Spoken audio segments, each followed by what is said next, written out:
Hello, it is day 2 of the retreat here in Big Bear. And I was just thinking it would be maybe interesting, I guess, to take you around on what I do as the pastor throughout my day, especially because usually the youth have other stuff planned. Right now, actually, they are going to the lake and they're going to go swim, but I didn't really bring extra change of clothes, so I decided not to go to swim. So I'm just gonna probably maybe hit a coffee shop. I'm gonna go grab some ice cream for the kids later as like a little surprise for them because everyone loves ice cream. But yeah, I just thought it'd be cool to maybe document my going around journey. I don't know. And then later I'll show you the house, the cabin that we're in. But yeah, yesterday was pretty good. We talked about stillness before the Lord, how to be vulnerable with God, how to be honest with God, even in our negativity. And I guess the kids, I think they took it well. Honestly, at this point, I think I've come to learn personally, it might not always be the reactions that you see on the outside that determine whether or not God is doing a work in people. That's something that I just had to learn to let go as a pastor, as someone who serves in leadership, and just pray that it's in God's hands. So today we did like a little prayer station thing in the morning where we had like 30 minutes where the students, they all just spend time on their own, sitting with God, listening to what he has to say, reading the word, kind of dissecting the word, asking good questions. And then we broke up into stations. There was like 4 stations. One station was like a prayer listening station. So you sat there and you kind of listened to God, just a stream of consciousness, the things that came up in their mind. And then we had a worship station where they could play their own worship music on the speakers. They could sing along, they could sit, meditate. We had a confession station as well in the back where they wrote down anything they wanted to get off their heart, any sins, and then they burn it in like this tin. And then lastly, there's a gratitude station where they wrote what they're grateful for. They put it on the board. So we spent like 10 minutes on each one, and so they did that. I know some of them stayed up pretty late playing Uno and other games like that, so they were a little tired this morning, but they still decided to do their best, which is exactly what I feel like the Lord requires of us, is just to do our best. And I'm a little tired too because I slept a little late. It's kind of hard to sleep in new places, but yeah. So I'm just gonna go to the grocery store now and probably hit up some coffee places. So see, yeah. All right, so I made it to this place called Moon Ridge Coffee. It's right over there. And it was kind of crazy because I was like driving and the scenery here is just beautiful. See all these trees and you see these mountains. And as I was driving, it was a very short drive, but I just felt like the Lord reminded me of this one passage in Romans that says that God's invisible attributes are seen throughout nature and that no one has an excuse, essentially to say that they do not know God. And it's just crazy how even through nature we sense this wonder of like, wow, there is someone who created these things, things that are there for us to see and to enjoy. And it just kind of makes you feel like, will we see God? And there's this is called a general revelation of God's character, his goodness. There's general revelations, there's special revelations. General revelations is the things that you see in nature, the things that are around us that shows God's beauty, his thoughts. This can include nature, it can include things like the study of biology or like mathematics. And you see how there's an order to things because God creates order. God makes sense of things in this world. And there's a special revelation where it's very personal for like you and me to know God. And that's where our testimonies come in. It's where we tell our stories of how God saved us, how he rescued us. It's those stories you hear where people, they come from the worst of the worst. They're at the end of their life. They're at the lowest point, and God comes into the picture. And those are the special revelations. But both are very important to us. And as I drive, and as I see all the nature around me, I'm just reminded of, man, sometimes I gotta slow down and just realize like God had created this and I'm living in God's creation. Yeah, so this is just something I wanted to share. But now that I'm here, let's go get some coffee.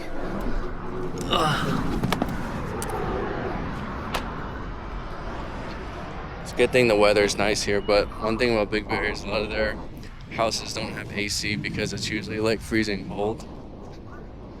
Alright, I still feel a little too awkward to film inside, so probably won't, but I'll get the coffee, so see ya.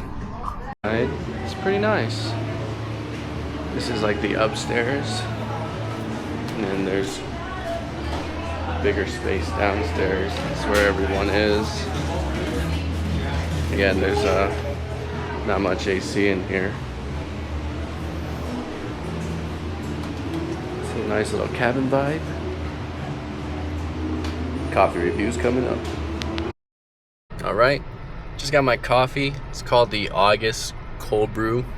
It's a honey cold brew with a mint cold foam. It's pretty good. I already tried it. It's got a nice freshness to it. I was gonna get this clementine one, but I don't think I really felt like drinking like an orange flavor. I wanted something more like fresh because it's a little hot today. But as I was sitting there waiting for my drink, I was thinking about what I would even title this video, or what this video would be about.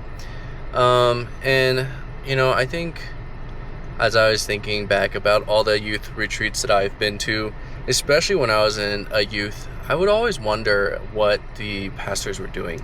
Because for me, as a youth, when I was at the retreats, we had all these activities that we had to do. We'd go outside, we'd go play, we'd play all these games, we'd be playing basketball. And most of the time, you don't really see the main speaker just hanging out. They usually show up when it's time to do the sermon. And so I've always wondered what they do. And now that I am in that spot, which is really weird to kind of see, or it's just like a weird realization, it's kind of like, I guess this is like, it's a lot more mundane than I thought it was going to be. Because for me, I thought that the pastors were like in the room, like on their knees, like praying, studying, fasting. And don't get me wrong, I know that there are some pastors that do that, and like full respect to them. But I've also talked to some pastors who told me they just take a nap, or they just read, or they just they just talk to people, or sometimes they call home, talk to their kids, and talk to their wives.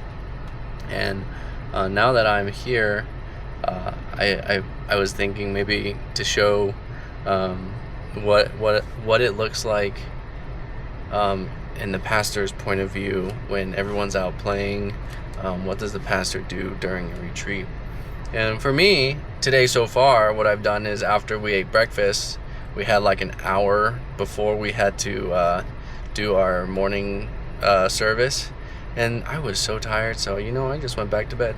And I just laid there, took a nice nap. And then when I got up, I felt recharged, felt ready to not only worship the Lord, but to journal and sit down and hear His voice. And sometimes that's what you need. Sometimes when you're tired, it's not spiritual warfare. Sometimes you're just tired because you need sleep. And it's not a bad thing to rest. Obviously, you should be responsible with the time that you do fall asleep the night before. But sometimes you're just tired, and that's okay. And yeah, and of course, I take time to pray, think about my sermons. But now I'm gonna head to Vons, pick up some ice cream. I'm going to go back to the Airbnb, show you guys around the Airbnb, maybe take a nap, maybe call my wife, don't know. I'll just play it by ear and let the Lord lead me. But honestly, it's been really relaxing, this retreat, and I'm really grateful for my friend who invited me to speak, because he did tell me that he wanted to have a more relaxing retreat in the first place. And at first I wasn't sure whether or not I should take this, say yes. Um, but one thing that I've learned over my years of ministry has been, if God opens a door and gives me an opportunity, if there's nothing stopping me from going, if my schedule allows for it, and obviously talk with my wife and discuss those things, and I want to take that as God's sign, as God's sign to do it. Yeah, and so that's how I was doing it. And it's crazy because when I accepted this one, the moment I accepted it, I didn't know the theme yet. I just knew my friend was telling me it's gonna be relaxed, you're gonna be a lot more low key, and so I was like, yeah, sure. And the first thing when I was thinking about what I should talk about, was Psalm 46:10. It was that verse, "Be still and know that I am God." And then funny enough, like a few days after I told him that I could do it, he sends me the information of the retreat, and lo and behold, that very verse was the same verse for their theme. And so it's kind of just like small ways that God confirms those things to me. And then as I come here, just feeling that reassurance. I know before, like I mentioned how I've learned over the years as a pastor not to look at the reactions of the students for affirmation of whether or not my sermon was good enough, whether or not it struck their heart, but to remember, like, God has brought me here for a reason, and I prepared to the best of my ability, and whatever I shared, to trust that God will do the work in filling in those empty spaces. And so even as I think about that, I'm reminded when I said, like, hey, I don't know how well they took it. Doesn't matter, because the Lord has already confirmed with me that He's brought me here for a reason, and I can rest assured in that.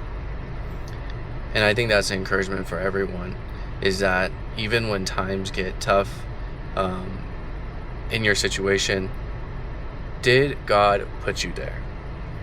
If God put you there, then it's a good thing as you endure the suffering. If God did not put you there, on the other hand, then maybe you should reconsider why you are there in the first place. I heard this from a pastor. The scariest thing is to succeed in something that God has never called you to succeed in.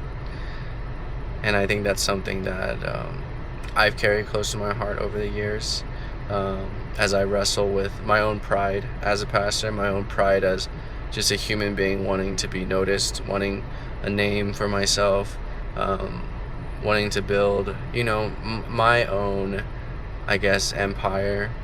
I don't know if that's too strong of a word or not. I'm not trying to build an empire or anything, but it's that pride of being autonomous and doing things on my own, relying on my own strength. But it's dangerous when that happens. Mainly because when you see God's wrath in the Bible, and this is something that was really profound to me when I first learned it. God's wrath, when you hear God's wrath, the first thing you might think of is like God strikes you down with a lightning bolt, like when you sin, where God sends disaster your way. He like plagued your family. But if you read in Romans 1, God's wrath is actually described as Him allowing people to fall into their own desires. And that means God's way of showing His wrath is just letting you do what you want to do. And that is a little scary to me. Because sometimes when you do what you want to do, sometimes you do well. And sometimes you succeed in doing what you want to do. But then when you step back and realize, wait, God's wrath is letting me do that, then that makes me more mindful of, okay, what am I doing? Is this what God wants me to do? Is it not? And that's just a little bit of a lesson that I've been learning over the years when it comes to ministry, when it comes to how you want to run your church, when it comes to what is your main focus of your church? Are you growing numbers? Are you looking to get a bigger building? Are you looking to raise a lot of money? But what for? What is the intention behind that? And are you succeeding in areas that God has never called you to succeed in? What if God calls you to be a small church pastor for the seasons that you're in ministry? Maybe he's never called you to become a mega church pastor. He's never called you to grow your church to a certain number. And so those are just the things that I think about, things that are on my mind as I think about the ministry, as I think about the church. I love doing these small retreats because there's like 10 kids, and it's like you can really talk with them, and you can really just get to know each one of them and grow a relationship. So anyways, I'm gonna go drive to Vons now, go pick up some ice cream, and so I will see you in the next clip, I guess. Not even sure how I like cut these things. I'm just gonna, alright, I'm gonna go to Vons.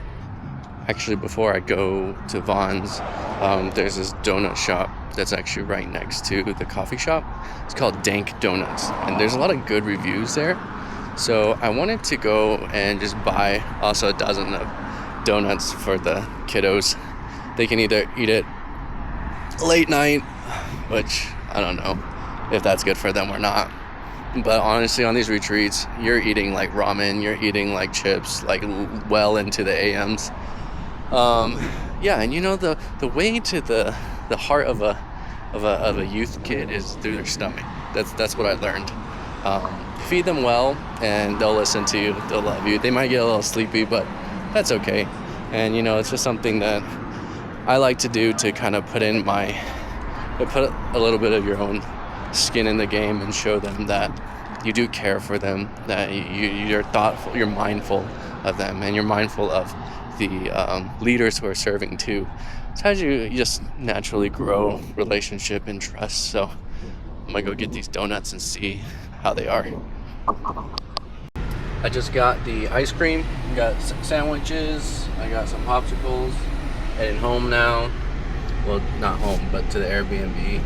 And look at this. This is just the road back, just in these trees. Really nice. So relaxing. And like in the winter time, this is all snow.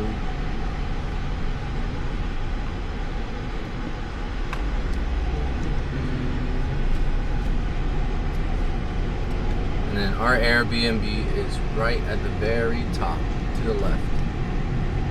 But they only allow 2 cars here because I think whenever you have a rental property in Big Bear, there's like a certain limitation on how many cars you can have. So I drove here by myself, but the church came with 2 cars, so I had to park my car like a little farther out.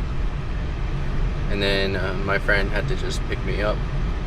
But then today he dropped me off in my car so I can drive around and do stuff. And this is our Airbnb. Look at that.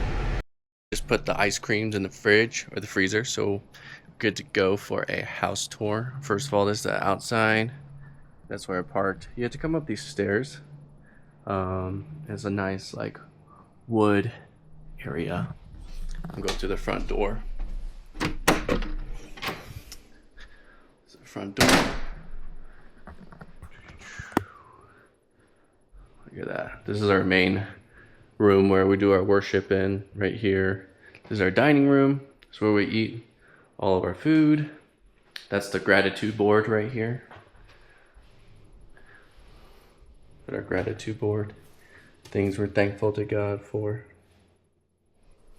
Then we got our kitchen over there. Probably gonna make some ramen. Eat some of this stuff. I'm getting a little hungry. Little nook area. And there's another little backyard space right here actually. Very nice, very calm.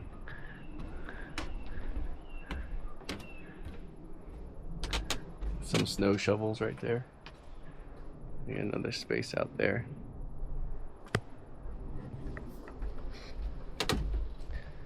Go back in here.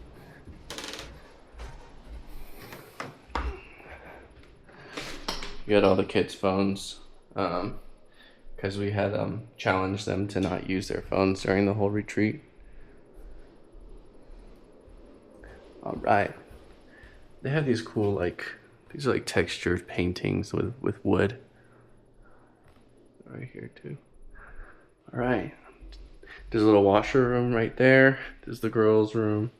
I was so blessed to be able to get my own room. Very grateful for my friend. He gave my own room.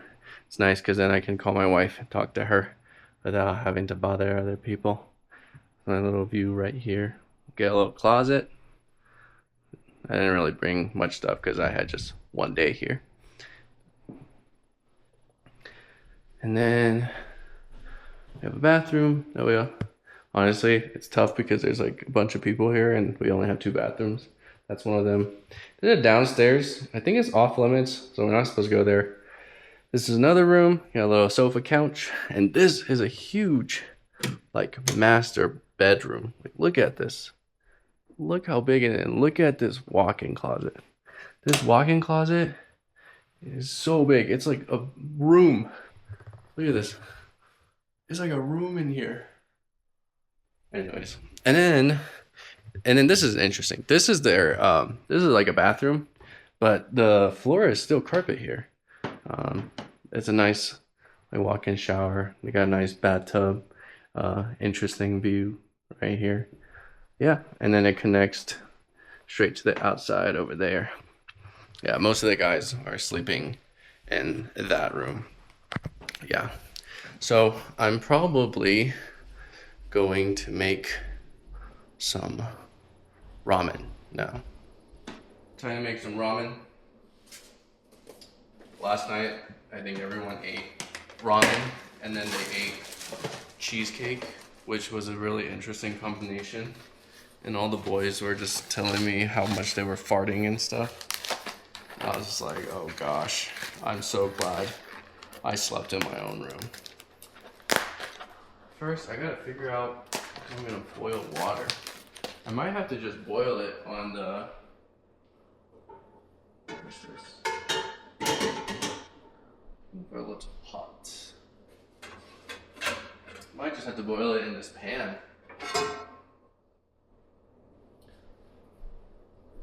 There's a Mr. Coffee machine here.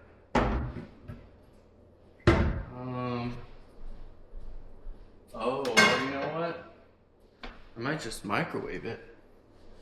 Because I think I microwave it too.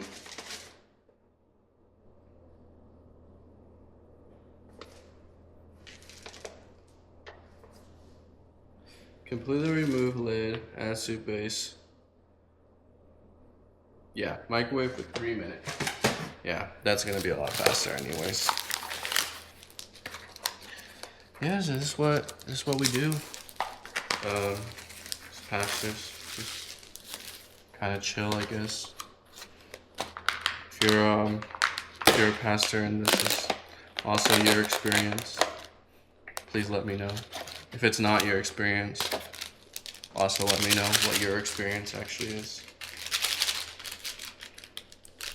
But honestly, I think it depends on like the different sizes of your retreats and stuff like that. Because the first retreat I ever like preached at, the size was a lot larger, I think, and it was like a actual like camp place where they had like cafeterias for food and stuff. I think that one was around like 50 people or so. Oh, I was supposed to buy another carton of water. I'll go do that later, because we have a lot of time. Now, the question is, I want to use purified water, but they took all the water to the beach, and there are some bottles here, but I don't really trust in just picking up a random bottle. So I don't know what to do, but technically, you know, when you microwave it, the heat will kill the germs, so we'll be okay. God will heal me if I get sick. All right, into the microwave.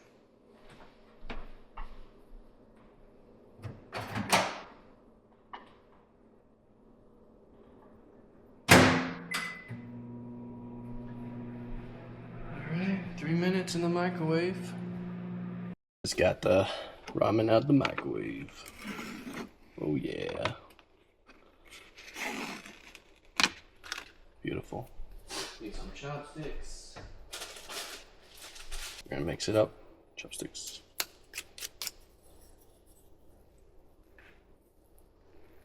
I just gotta make sure I don't get this on my shirt. My shirt's white. It's one of my favorite shirts. Alright. I'm gonna eat. I'll talk to you guys later. Peace. I just finished my ramen. Oh my gosh, it was so spicy. I'm still like recovering a little bit. But yeah, it was good. It was good. I'm full. And yeah, now I just probably gonna go prepare for the night sermon. Talk about knowing God. And yeah, I'm thinking about sharing more testimonies about how God has moved in my life. And just hoping that it encourages the students. And testimonies are really important. That's one thing I realized about being a Christian who wants to share the gospel, being a Christian who wants to help people see God's love for them. You have to experience that love yourself. In the word, it says that it's by the word of our testimony, it's by the blood of the Lamb that we overcome the enemy. And so I've had a few testimonies over the years, and I'll probably share more on this channel, talk about stories of how God has provided, how he's brought me to California, how he's provided financially, and all these things. And it's those testimonies that I stand upon as I stand and preach before people. Yeah, those are the ways that I've experienced God. And testimonies, people can't really discredit you because it's something that you experience yourself. When it comes to like debates and arguments, yeah, you might get things wrong, but when it comes to your witness, what you witness in your life, only you can have the authority to say what has really happened. And I think that's a really powerful thing as we talk about what has happened in our lives. And so yeah, that's probably going to be it for this video. I took a lot of clips, so I probably had to stitch a lot of stuff together. Still getting used to the camera. I think I'm a little more used to filming. As I was walking outside to the donut place, I was like talking to the camera and there was people walking by me. I felt a little self-conscious, but overall I think I'm okay for now. So I'll probably work on some of the video stuff too, and then yeah, go into prayer and just ask the Lord to open up the hearts of his students here. So thanks for watching this far. God bless you. Have a great day. Peace.